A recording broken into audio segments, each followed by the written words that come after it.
a guest appearance from you? Yeah, I'm here. Wow. Thanks for being here. Hi, everyone. Thank you so much for joining us tonight. We will kick off today's press conference with head coach Chris Armas. Chris, why don't you give us your opening thoughts on tonight's game? What can I say? We wish all games were like that, right? That exciting, that dramatic at the end, a game winner, the way the team pushed for the win, gave the crowd energy, crowd gives the boys energy. But the best part for me was to see the level of desire that the guys had to win. And at one end, it's do all you can to get on the end of something and push to create chances. And while you're trying to do that, you're giving up chances. But then at the other end, guys are putting their bodies on the line, blocking shots in and around the goal. So, this is what the playoffs feel like. And this is a playoff type of game, playoff type of atmosphere. Again, thank our fans for coming and giving us that support. And it's a big win for the guys. It's a big win for within our group, and then of course for the standings. But we're going to take one at a time. We have 4 left, and really proud of the way the guys stepped on the pitch and finished the game. We'll open it up for questions. Matt Pollard, Burgundy Wave. Chris, good to see you again. Lots to talk about with the debutants, but I want to start with Paxton Aronson from the run of play, what he did with the link-up play, and then Rafael Santos contributing to the attack as an attacking fullback. Your thoughts on those two aspects of those two players? Yeah, it's great that those guys, Rafa, Santos, and and Paxton, along with Rob Holding and Manyoma, get their home debuts, combo. But for those guys, it's... Rafa Santos, you can see he's an attacking fullback. So for him to sneak up the pitch, he serves a really good ball. Has the attacking instinct. So he feels like he's really just got here. It's tricky in the window to get players this late in the year, but we're throwing him right out there. And I thought he gave a lot on the night, and certainly gives us a lot in the attack. And Paxton, is that the other one? Yes. You can see how he can help build our attacks. And he can drop lower. We can use him as a spare man in the midfield, and anytime he's very comfortable between the lines. So he helps what we try to do, which is this verticality. So he's energetic. He's elusive. He's never hiding. I think he's a wonderful addition to our team. So again, it's just getting started with him too. Sure. Coach, postseasons are made of momentum, and around the 70th minute, it looked like this would be the game we'd look back at the end of the season if we were under the playoff line. Now it looks like this could be the game we look back as what propelled us forward. How did you feel about that goal at the death and what it'll do for the guys' confidence going forward? Well, yeah, listen, man, every time there's a result like that, how it can sway, you can look back and say the playoff line, but you can do that almost the second game of a season, or there's ones out there and in New England, the late winner's awesome because it can help give the feeling like, yeah, you can come from behind, you can get late winners, when things are tight, you can sway the margins. So, yeah, we can't really call it momentum yet. We won 2, then we lost 2, and now we win 1. We're very honest the way we look at it. However, the energy has been, some of you guys are at training. You can see there's something building and brewing with lots of new guys in that locker room. And now lots of those new guys getting a big part of a good win. And a late win is, again, awesome for the guys and the spirit in the group. So we will... As coaches, of course, look to use that, but we have to reset it each time and go and earn it. Coach, looks like the team was in the 4-2-3-1 tonight. Correct me if I'm wrong, but does it feel like with so many players that are so versatile at so many positions that the team has more of an identity, or more of a team that plays at a certain shape and fits around that? Yeah, listen, the most important thing, Keith, is that our principles of play don't change, right? That's just the behaviors of the guys.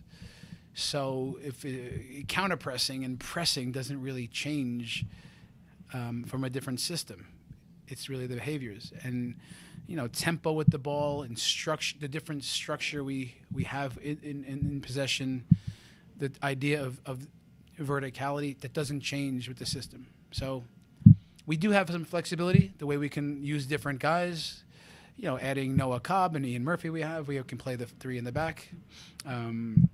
We have guys up the pitch that are very versatile, but we thought it was a good idea. 4-2-3-1, put Paxton up in and around the goal and around close to Rafa Navarro. And I think, we probably had 20, 25 shots tonight. So we had our offense got going. We still got to work defensively on some little things. But, yeah, we have some flexibility, which is good. It's good going into the playoffs. Brandon Nurse with the Denver Post, just following up on Rafa Santos, can you talk about what he adds to the attack, just especially with his service, because it seems like the pace and the placement of that can really complement some of the, the speed coming into the box. He just hits a great ball. He's got attacking instincts. He loves getting forward. There's different types of profiles, and there's different types of fullback profiles. He's an attacking fullback. So, listen, I think he's dangerous in the attack. He loves getting forward, especially how we use our winger on that side, Cole Bassett, Koo, that rotate inside, and he's coming around and overlapping. You can see his set pieces are dangerous, and he's a threat. Again, he's just getting started with us. We got to still get him up to speed on certain things, even defensively, some moments that he can do better. But, man, he's added a nice piece. Love his energy. He's a real competitor. Gets along with Rafa Navarro really well. So I think it's a nice addition for us. Mitchell Garrow with Commerce City Radio. You mentioned there's some things you saw that maybe you wanted to work on defensively, but you saw some big blocks in transition moments from Rob and from Andreas. You saw Alexis come in off the bench and make some big plays deep in the defensive side. So positively, what you see from some of those guys tonight, but also conversely, what are those things that you're looking to work on? Yeah, listen, there's a lot, I saw a team defending, right, from the front. We had Calvin jumping and Rafa Navarro and Paxton all out pressing and Cole Bassett in on it. So in the end, you force a lot of mistakes. But then a team like Houston that's built its structure and they're technical and smart, they space the field and load the back line. It becomes this little chess match. So with the back line specifically, it was nice to see they were defending outside the box as much as they could, stepping to plays in a proactive way. So, yeah, there's a reason why most teams in the world don't press high up the pitch and even out of a mid-block, jump to force mistakes. We want to be a team that forces mistakes. So, yeah, then we're going to have to play on the edge where teams can get through. So can we minimize the amount of times teams get through, create more moments of transition because we did a bunch of times and it's exciting, but this is the game that we're willing to play, and we're only going to get better at it. So, yeah, I need to help the team understand not just when to go, equally when not to go sometimes. This is the fun challenge for a coach and for players to keep developing this in the DNA. Chris, I want to talk about set pieces first, maybe a little bit of creativity there on the goal with Rafa doing I don't know if we call it the back heel. He doesn't actually touch his heel, but the back strike to then set up the angle for Cole. And then, correct me if I'm wrong, I think this is the first time the club has had two different starters taking corners from different sides, Connor Ronan on one side and then Rafael Santos on the other. Talk to me about that logic. Thank you. Yeah, listen, Sharpie's constantly looking, our goalkeeper coach, set piece coach, he's constantly looking for little ways to gain an edge. So once he saw that we have Rafa Santos, we wanted to put them under pressure with some in-swingers. So that just gave us the option, each side in-swingers, and we were attacking certain spaces, but to really put them under more pressure. And both of the guys hit the ball hard. So these hard in-swingers you can see are interesting. Yeah, what was the other part, Matt, that you asked? The creativity on the free kick goal. Oh yeah, I mean I saw those guys working on that yesterday. So this is part of what they're trying little ways to innovate in that moment to just bypass the wall, and they have some decision making in those moments. So we try to arm them with tools and arm them with the decision making. So it's well executed. We have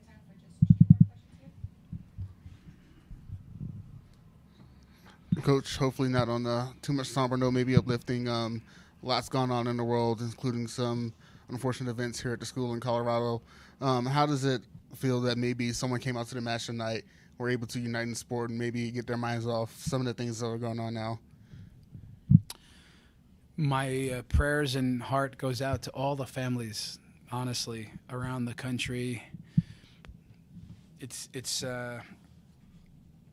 We have a Reverend Brad, who mentors guys in the club and does little Bible study, and he's been a resource to different guys. Even I had a conversation with him tonight, and he's checking in with people how that affects different people. And he said, look, it has an effect on some of the guys in the academy that nowadays you can get to see a lot of this footage on social media and all.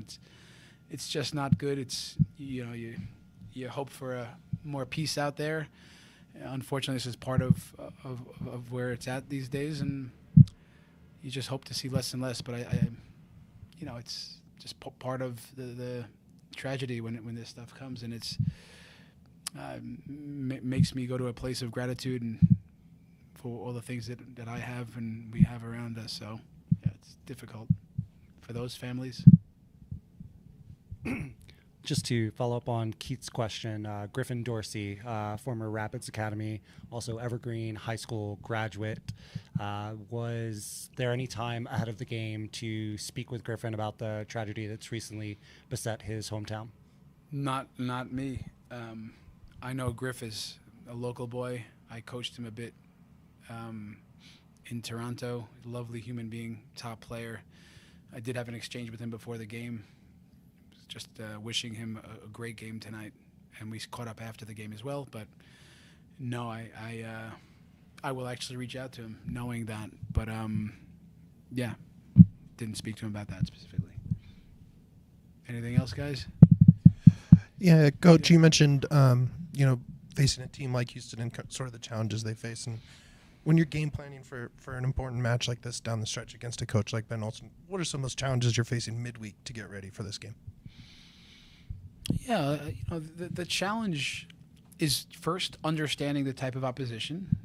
What types of things might they try to do differently from the last time. But they're a team that's very clear in what they try to do, well coached, disciplined, organized, and we knew that they'd be up for the fight. With Ben Olsen, if anyone knows him as a player like the way I did, and now as a coach, he's a fiery guy, and his team plays like that. So I knew, and they're coming tonight 3 points behind us. So we know it's going to be a dogfight. So the challenge for us on the week is we have a plan, make sure we're clear on the plan, make sure we don't overdo the work so we can fly on the night, and we know the game will be determined in the second half. So we try to get the workloads right, do the right amount of work, think about the last game, think about the next game to get the most out of 4 or 5 days of training. It was 5, coming off our break. So just our challenge is oftentimes, as much as we respect our opposition, it's us against us. How good can we be at being us, right? All the things that make us good, but we have a DNA, a specific way of playing, and that really is our challenge. So I think the guys had a good prep this week, and I think so much of it was shown tonight. All right, and that concludes our time here with head coach Chris Armas. Thanks, everyone.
so much. We are joined by midfielder Paxton Aronson. Paxton, why don't you start off with giving us your initial thoughts on the match tonight?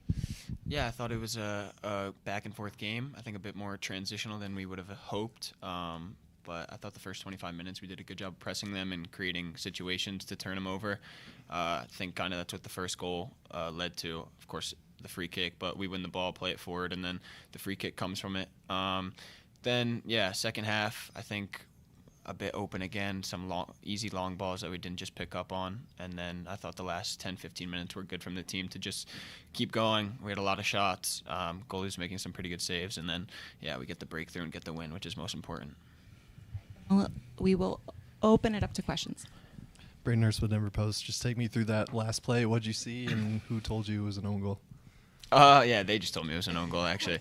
But, yeah, it doesn't really matter. It definitely hit my shoulder. Obviously, also hit the guy on the back, so I don't really know rulings and MLS. I'm sure they're looking at it in depth. But, yeah, if it didn't touch me, it doesn't go in. So just happy to help the team in any way. Paxton, your first home match with the Rapids. What do you think of the crowd, and how was all of that tonight? Yeah, I thought it was a great atmosphere. Obviously, I've had to be patient and wait to have the first home game, but I think the crowd got an exciting game. And then, yeah, obviously when you get a late-minute winner, it's obviously super exciting for the crowd, so just happy we could reward them. Matt Pollard, Burgundy Wave, Paxton, good to see you again. I want to talk about kind of the middle third of the second half where Houston was getting a little bit more momentum. I know you're new to what's going on tactically with the club here, but what did you see in terms of what wasn't working? What did you guys need to do better to maybe have a little bit more control and make it less open, like you said? Yeah, I thought in these moments, I think we were indecisive. Maybe the forwards were going to press, and then the back line wasn't on the same page, or vice versa. Back line was pressing up, and we weren't going. So I think it's obviously difficult, but it's important to stay on the same page for all 90 minutes.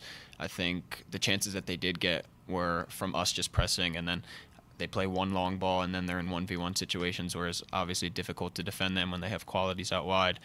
So I think it's just staying on the same page and reviewing the game plan for the entire 90 minutes. Paxton, Matthew Wick with Pitcast. Own goal or not, it deflects off you. 96 is on the clock. Seems like the script writers are working overtime. You peel off the top and run to someone on the sidelines. Who were you running to? I was just running to the fans. My family was up in the box like 2 stories above, so obviously I knew they were there. But yeah, just a special moment, like I said. Whether it's my goal or not, just happy that I could be in the right place at the right time to help it go in. Mitchell Carroll with Commerce City Radio. In a game like this where, you even said yourself, you liked the first 30 minutes, there was a stretch there where maybe it was a little out of sorts. What are some things that, as you're easing into this club and kind of learning where you fit in within that system, what are things you're kind of pulling from those frustrating moments to kind of build on for this last stretch of games? Yeah, I think the most important thing is we obviously have the quality to beat any team in the league, and I've learned that. I think it's, for me, just getting on the same page as my teammates, and that just comes with playing more. Having the 2 guys behind me, them knowing where I'm going to be in the pocket and where I am at my best in terms of turning at opponents and driving at them. I thought there was space today to play in between even more. But like I said, it doesn't just happen in 1 week of training. This takes time, and you build relationships. And, yeah, over the course of the season, it gets better and better. So I'm looking forward to continuing those relationships. And I know with each game I'll just grow and grow. All right, we will take 2 more questions here for Paxton because he has an appearance right after this. So appreciate it. Paxton, what have you thought of Alexis Manyoma since he came into the squad? Seems like he can provide some speed, some creativity on the wing. Yeah, he obviously provides flair. Him coming into the game today, I thought he did a great job of just 1v1 and kind of putting guys on their back heel. It's important when you're a winger to just give the defenders uncertainty. So having a guy like him who can just come in or start with full of energy, and you just know he's going to take you 1v1, it gives you a lot of confidence to get him to the ball and let him do his actions. Paxton, I watched a fair bit of Dutch football last year. How much of what Chris Armas and the coaching staff has given for you is kind of similar and therefore comfortable to what you had at Utrecht, and how much of it is different, maybe them understanding how you fit in with the team in terms of like you, the puzzle piece, and the team around you? Yeah, I think it's honestly a lot of similarities. Tonight I played the 10. Last week I played the 8, which I played both at Utrecht. And pressing was very similar to what I did at Utrecht as to what I did tonight. Obviously, 2 different leagues. I felt in the Netherlands my best position was box to box. But yeah, I've talked to coach and the coaching staff a numerous amount of times. I like playing the 8. I like playing the 10. They know I can play multiple positions. So I think it is just getting a flow of games, maybe at both, and then seeing which one is the best and going from there. And that concludes this evening's press conference with Paxton Aronson. Thank you so much for your time.